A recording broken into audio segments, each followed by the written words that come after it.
அப்பேற்பட்ட யமன் வாராகி 21 அடி உயரத்துல மக்கள் தங்கள் கைகளால் அவளை அபிஷேகம் செய்து ஆராதனை செய்யக்கூடிய ஒரு பாக்கியம் இந்த ஸ்தலத்தில் இருக்கிறது.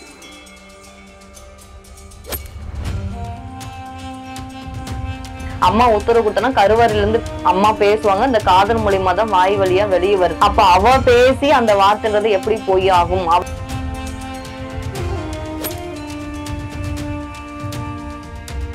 கோயில்ல திருமணம்ன்றது நடந்திருக்கு. வளகாப்பும் இதே கோயில்ல பண்ணிருக்காங்க. உயிர் போற நிலையில இருந்தா கூட அந்த உயிரை நிறுத்தி காப்பாற்றக்கூடிய யமன் வாராகி அம்மாவே இந்த ஆலயத்தில் இருக்காங்க.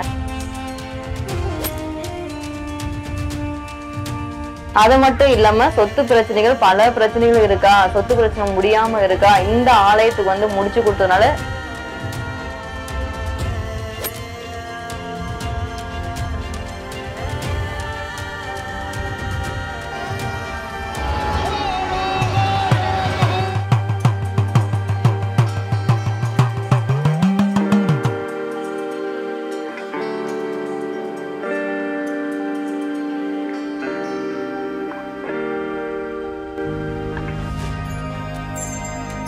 வணக்கம். வாராகி அம்மன் ஆலயத்திலிருந்து வாராகி சித்தர் உங்க வாராகி அம்மா பேசுறேன். இன்னைக்கு ரொம்ப சந்தோஷமான நாள், ரொம்ப மகிழ்ச்சியான நாள். அது சொல்றதுக்கு வார்த்தைகளே இல்லை. என்ன காரணம் அப்படின்னு கேட்டீங்க அப்படின்னா, அம்மாவுக்கு கும்பாபிஷேகம் நடந்த சூழ்நிலையில் இன்னைக்கு 1 வருஷம் முடிந்த நிலையில் அம்மாவுக்கு வருஷாபிஷேகம் இன்னைக்கு மிக விமர்சையா மிக கோலாகலமா மக்கள் அவ்வளோ திரண்டு மிக சிறப்பாக நடந்துச்சு. இந்த 1 வருஷ காலத்துக்குள்ள இவ்வளோ கூட்டங்கள் நம்ம கோயிலுக்கு வருமா, இவ்வளோ பக்தர்கள் வருவாங்களா, இவ்வளோ பெரிய ஆலயமா இது உருவாகுமா நாங்க நினைச்சு கூட பார்க்கல. அவ்வளோ அதீத சக்தி கொண்டவள் இங்க இருக்கிற அம்மா. ஏற்கனவே பார்த்துருப்பீங்க, அம்மா இங்க 108 அவதாரமா அவதரிச்சிருக்காங்க. 21 அடி உயரத்துல யமன் வாராகி அம்மாவா அமர்ந்திருக்காங்க. கருவறையில பாத்தீங்கன்னா மகா வாராகி அம்மாவா இருக்காங்க. மண்டபத்துல அஷ்ட வாராகி அம்மாவா அமர்ந்திருக்காங்க. ஒரு வாராகிய வச்சு கும்பிட்டாலே அது பெரிய விஷயம். ஆனா எங்களை நம்பி என்ன பிரார்த்தம் இருந்ததோ தெரியல, இத்தனை வாராகி அம்மாவை வச்சு இவ்வளோ பெரிய ஆலயம் எழுப்பி கும்பாபிஷேகமும் நடத்தி முடித்தி 1 வருஷம் ஆன சூழ்நிலையில் வருஷாபிஷேகமும் மிக சிறப்பாக நடந்து முடிஞ்சது. இதுக்கெல்லாம் காரணம் என்னன்னு கேட்டீங்கன்னா, இங்க அதீத சக்தியா அந்த அம்மா யமன் வாராகி அம்மாவும் உட்காந்துட்டு இருக்கா. நம்ம அவளை பத்தி சொல்லிட்டே போனோம் அப்படின்னாக்க டைம்ன்றது பத்தாது. ஏன்னா அவ்வளோ அதிசயங்கள் இந்த கோயில்ல நடந்திருக்கு.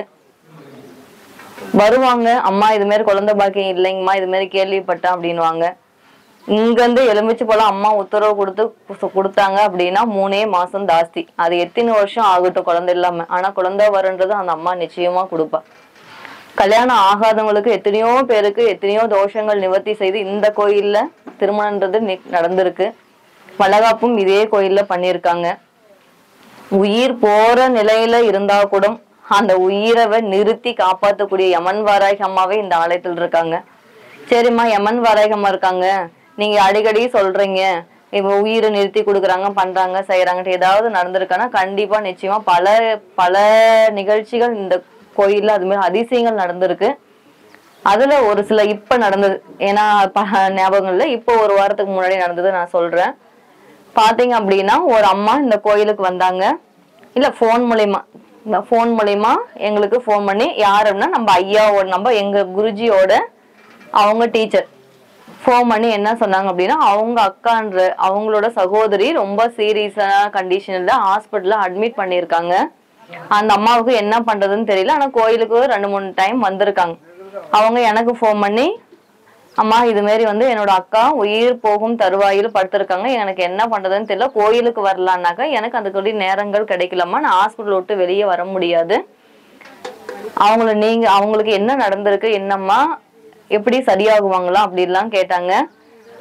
அம்மா கிட்ட ஒரே உத்தரவு தான் கேட்டுச்சு, என்னம்மா அப்படின்னு சொல்லிட்டு, நான் உயிரை நிறுத்தி கொடுக்குறேன், அவங்களுக்கு எந்த ஒரு உயிர் சேதமும் ஏற்படாது, ஆயுசுன்றது அந்த அம்மாவுக்கு கெட்டி அப்படின்னு சொல்லிட்டு அம்மா வரம்ன்றது கொடுத்தாங்க. உடனே நான் ஃபோன் பண்ணி அந்த அம்மாவுக்கு சொன்ன, அம்மா நீங்க இதை பத்தியும் பயப்படாதீங்க, எல்லாம் நல்லபடியாவே நடக்கும், அந்த அம்மா இன்னும் 10-15 நாள்ல சரியாயிடுவாங்க, நீங்க இந்த கோயிலுக்கு அவங்க நடக்க வச்சு நீங்க கூட்டிட்டு வருவீங்க பாருங்க அப்படின்னு சொல்லிட்டு அம்மா கிட்ட அவங்க கிட்ட நான் ஃபோன் மூலியமா பேசினேன்.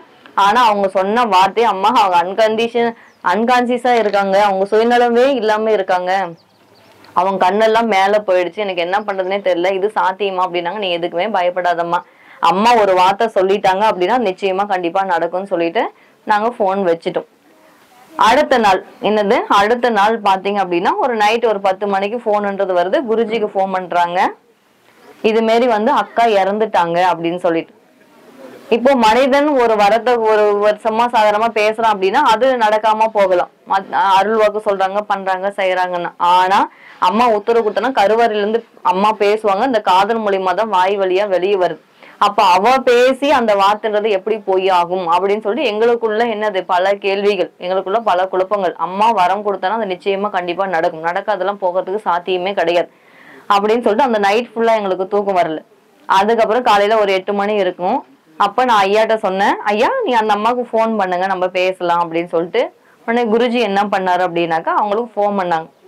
அப்போ அம்மா எப்படி இருக்குமா அப்படின்னு உடனே கண்ணெல்லாம் மேல போயிடுச்சுங்க, சுயநலவே இல்லை, நாக்கெல்லாம் வெளியே வந்துருச்சு. அப்ப நான் போன் வாங்கி பேசினேன், அம்மா அதெல்லாம் விட்டுருங்க, உயிர் இருக்கா இல்லையா அப்படின்னா உயிர் இருக்குங்கம்மா. அப்ப எப்படி நேத்து நீங்க சொன்னீங்க அப்படின்னா டாக்டருங்க அப்படி சொன்னாங்கம்மா, அதனால சொல்லிட்டோம். அப்போ அவங்களுக்கே ஒரு அதிசயம் ஆயிடுச்சு. எல்லாம் டாக்டர்கள்லாம் கைவிட்ட சூழ்நிலையில் எல்லாம் போயிடுச்சு, தகவல் சொல்லிட்டாங்க, எல்லாம் பண்ணிட்டாங்க. ஆனா ஒரே போன்ல ஒரே எலுமிச்சு பழத்துல அம்மா வரம் கொடுத்து இது வரைக்கும் அந்த அம்மாவோட உயிரை நிறுத்தி வச்சிருக்க. அந்த அம்மாவும் வந்தாங்க கோயிலுக்கும் என்னது அம்மா கிட்ட ஆசீர்வாதம் வாங்கிட்டும் போனாங்க. இது எதுக்காக சொல்றோம் அப்படின்னா அம்மா அதீத சக்தியா உட்கார்ந்துட்டு இருக்கா. எல்லாம் நாடு கடந்து அங்கங்க போய் எல்லாம் பாத்துட்டு இருக்கீங்க, பல பேர்கிட்ட போய் ஏமாந்துட்டு இருக்கீங்க.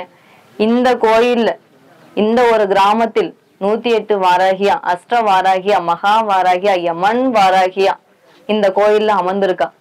காசிக்கே காவல் தெய்வமா விலகக்கூடியவள் வாராகி. அந்த வாராகிய நம்ம பார்க்கணும் அப்படின்னாக்க நம்ம மேல இருந்து ஒரு ஓட்ட மூலியமா பார்த்தா அம்மாவோட பாதத்தை மட்டும் தான் பார்க்க முடியும். அப்பேற்பட்ட யமன் வாராகி 21 அடி உயரத்துல மக்கள் தங்கள் கைகளால் அவளை அபிஷேகம் செய்து ஆராதனை செய்யக்கூடிய ஒரு பாக்கியம் இந்த ஸ்தலத்தில் இருக்கிறது. குழந்தை பாக்கியம் இல்லையா, அன்னைக்கு சொன்னதேதான்.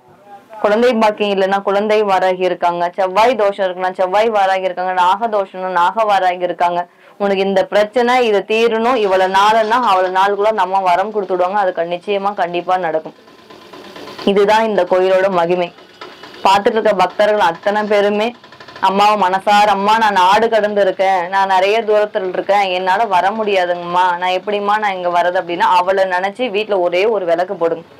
என்னது அவளை நினைச்சு, யார நினைச்சு, இங்க இருக்கிற யமன் வாராகியே நினைச்சு, இங்க இருக்கிற மகா வாராகி அம்மாவா நினைச்சு வீட்டுல ஒரு விளக்கு போட்டுட்டு, அம்மா எனக்கு இது நடக்கணும், நடந்தா உன் ஆலயத்துக்கு நான் அதுக்கப்புறம் வரேன், என்னது எனக்கு நடக்கட்டும் அதுக்கப்புறம் நான் வரேன்னு சொல்லிட்டு வேண்டிங்க. ஆனா நீ எங்க இருந்தாலும் அது நடந்த பின்னாடி அம்மாவோட சன்னதியில உன் காலடின்றது பட்டுட்டு அம்மா கிட்ட ஒரு ஆசீர்வாதம்ன்றது வாங்கிட்டு போகணும்.